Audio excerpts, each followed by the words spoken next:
বন্ধুরা, এবার আমরা দেখব পরম শূন্য তাপমাত্রা কি এবং তাপমাত্রিক ধর্ম কি সেটা সম্পর্কে আমরা একটু জানবো।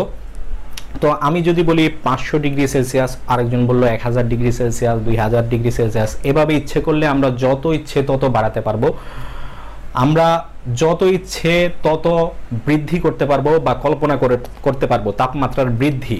কিন্তু আমরা যদি নিচের দিকে যাই, অর্থাৎ -1 degree Celsius, 2 degree Celsius, 3 degree Celsius, এভাবে নিচের দিকে কিন্তু আমরা এভাবে আমাদের ইচ্ছে মতো অসীম পর্যন্ত যেতে পারবো না। আমার ইচ্ছে হলো যে আমি -500 ডিগ্রি সেলসিয়াস বললাম, সেটা কিন্তু হবে না।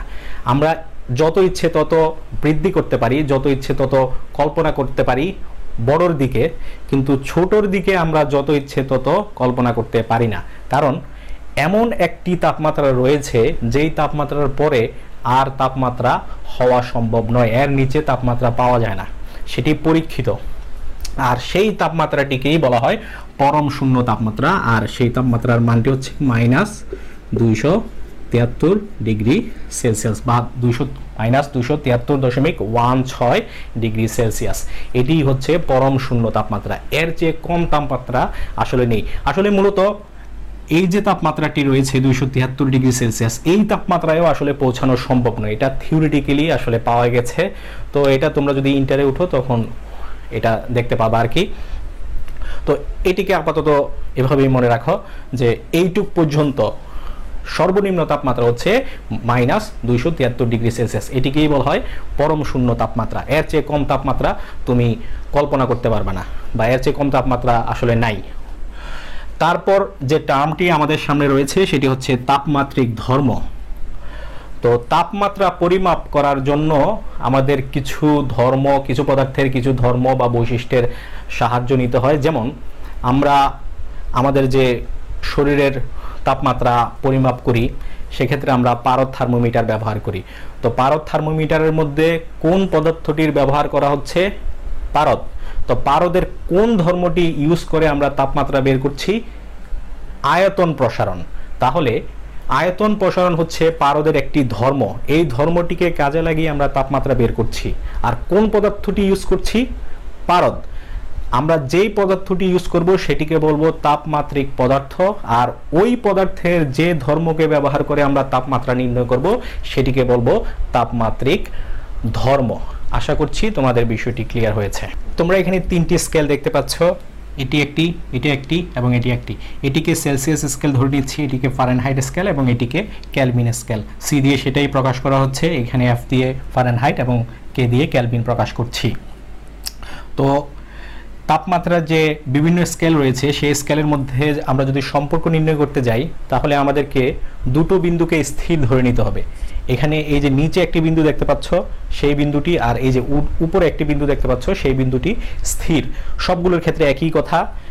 এই যে 3টি স্কেল একদম একই বরাবর আছে, এখানেও একই বরাবর, এবং এরাও এই যে এটাও কিন্তু একদম একই বরাবর আছে। তো এই যে একটি বিন্দু রয়েছে সেই বিন্দুটিকে বলা হয় নিম্ন স্থির বিন্দু বা নিম্ন স্থিরাঙ্ক।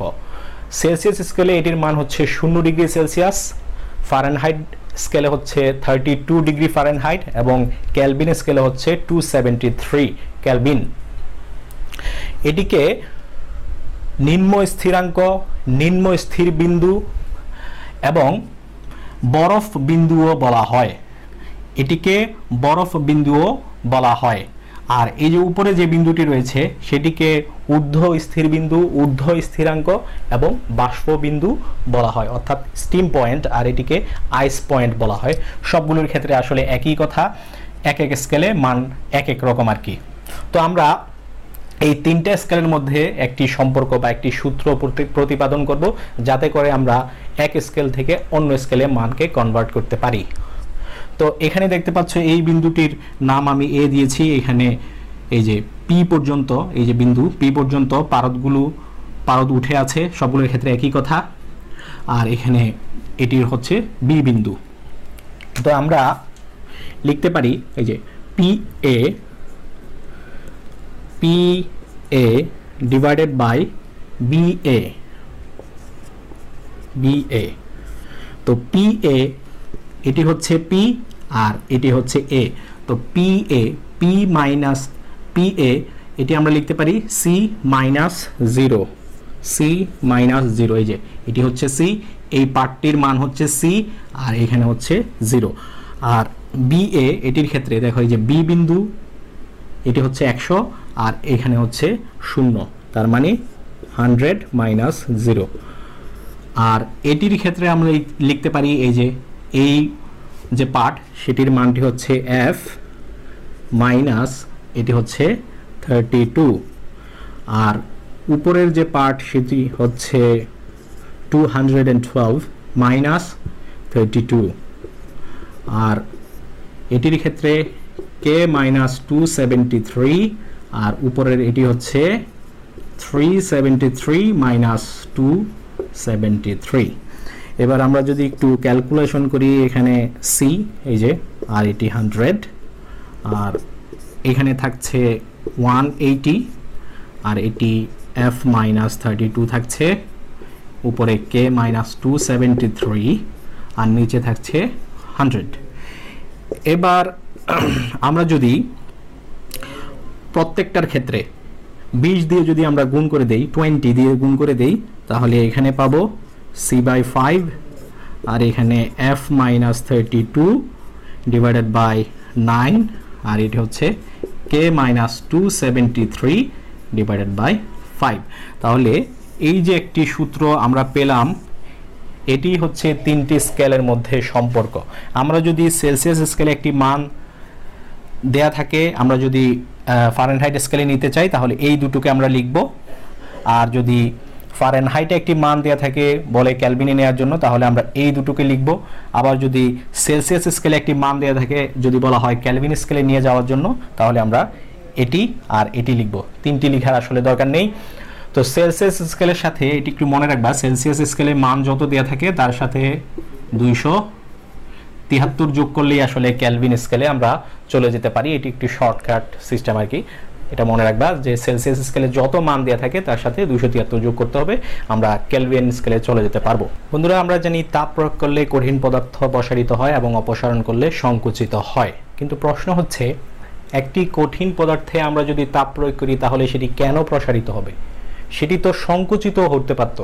বিষয়টা এই যে এরকম, মনে করো এরকম একটি কঠিন পদার্থ আছে, সেটিতে তাপ প্রয়োগ করেছ, বাস্তবে যেটি ঘটে দেখা যায় যে এই পদার্থটি আরও বড় হয়ে গেছে, অর্থাৎ প্রসারিত হয়েছে। জিনিসটা এরকম হয় না, অর্থাৎ ছোট হয় না। তাহলে স্বাভাবিকভাবেই আমাদের মনে প্রশ্ন জাগে যে তাপ প্রয়োগ করলে একটি কঠিন পদার্থ প্রসারিত কেন হবে? সেটি সংকুচিতও তো হতে পারত। তো এই কাজটি কেন ঘটে না সেটাই এখন আমরা একটু বিশ্লেষণ করব। তো একটি কঠিন পদার্থের মধ্যে অনেকগুলো অণু থাকে, সকল অণু নিয়ে একটি পদার্থ তৈরি হয়, সেটি আমরা জানি। তো প্রসারিত হওয়ার মানে হচ্ছে, মনে করো এরকম করে দুইটা অণু এরকম দূরত্বে আছে, এতটুকু দূরত্বে আছে। প্রসারিত হওয়া মানে এই অণুটা আরও দূরে চলে যাওয়া, তাই নয় কি? প্রসারিত হওয়ার মানে তো এটাই যে অণুগুলো পরস্পরের কাছ থেকে দূরে সরে যাচ্ছে। তো আমরা আসলে ফাইন্ড আউট করব যে অণুগুলো পরস্পরের কাছ থেকে দূরে কেন সরে যাচ্ছে। তারা কাছেও তো আসতে পারতো, কাছে আসলেই তো সংকুচিত হয়, আর দূরে সরে গেলে প্রসারিত হয়। তো যেটা ঘটে সেটা হচ্ছে কাছে আসে না, দূরে সরে যায়।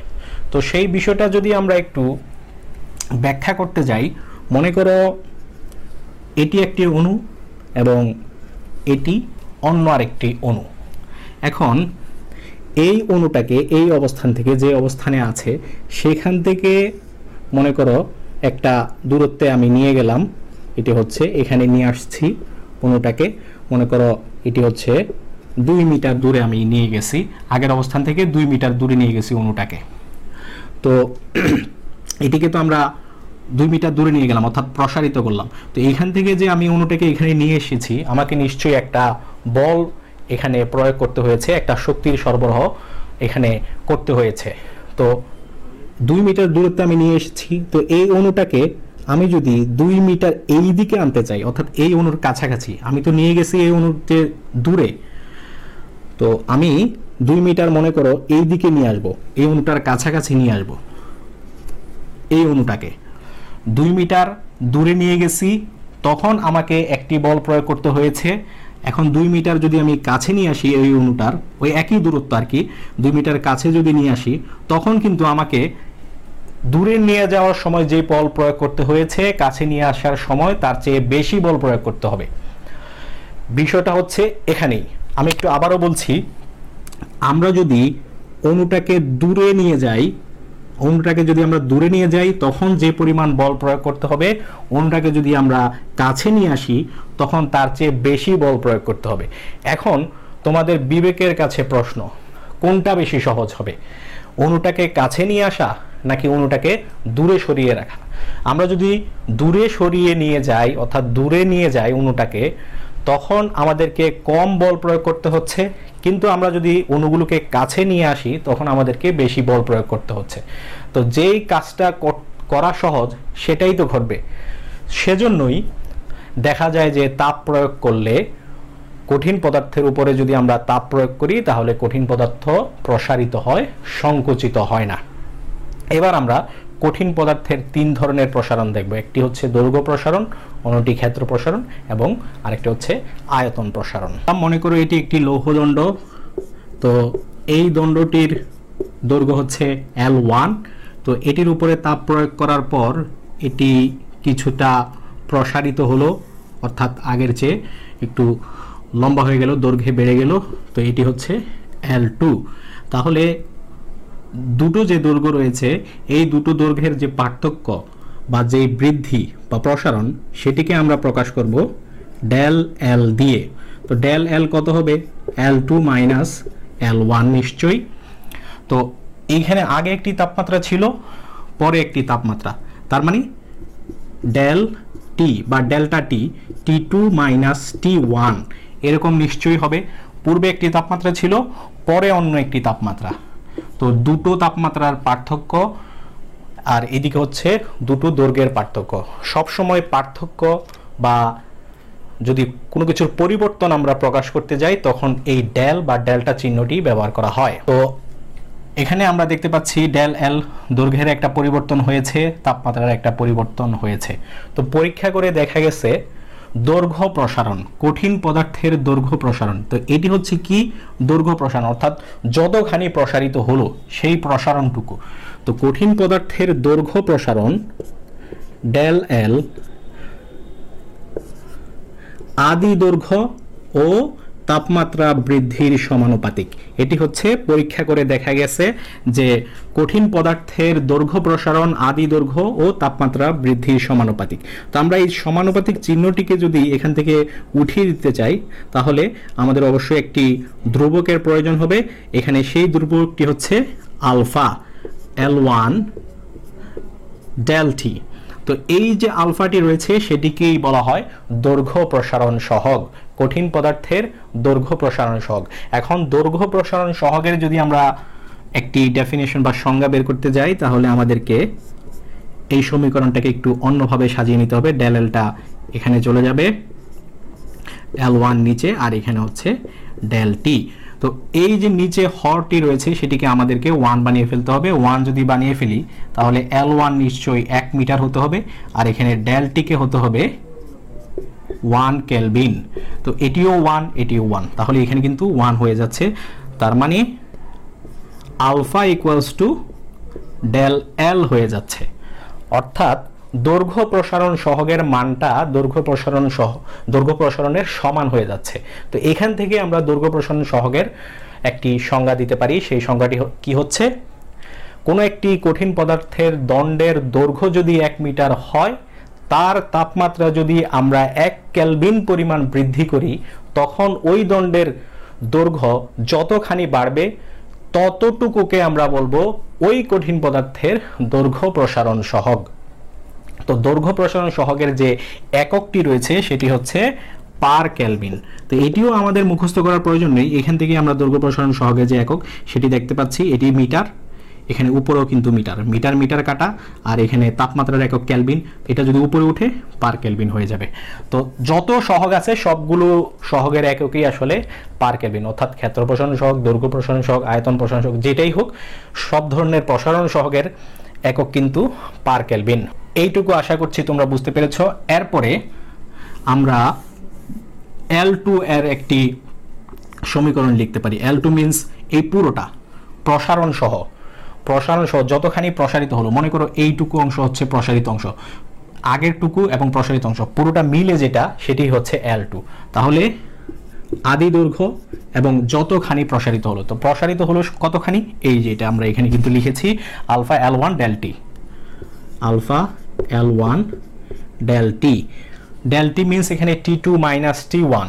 তো আমরা এখানে L1 দেখতে পাচ্ছি, L1 যদি আমরা কমন নিয়ে ফেলি তাহলে এখানে থাকবে 1 প্লাস আলফা ডেল টি। তো এই সমীকরণটাও আমরা রাখতে পারি, আবার এই সমীকরণটাও আমরা রাখতে পারি। তো আশা করছি এই অংশটুকু তোমরা বুঝতে পেরেছো। এবার আমরা ক্ষেত্র প্রসারণ সহগে চলে যাব কঠিন পদার্থের।